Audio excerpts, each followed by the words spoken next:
টানা 1 ঘন্টা ইনস্টাগ্রামে রিলস দেখার পর মনে পড়লো আমি তো ফোন টাইম দেখার জন্য নিয়েছিলাম। আমি কখন আমার বন্ধুর সাকসেস দেখে জ্বলিনি, কারণ জীবনে ওরা সাকসেসই হতে পারে না।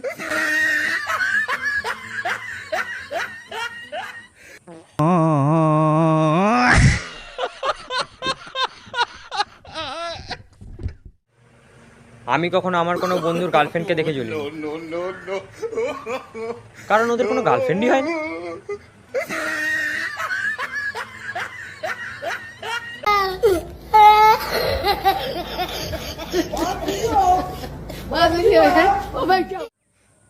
বাবা মা আমাকে গালাগালি দিতে শিখায়নি, আমি নিজে শিখেছি।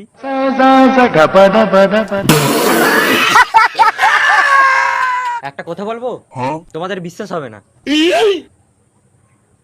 যেহেতু বিশ্বাস হবে না তাই বলবো না। যাও, কানকে তো শুনতেইছে।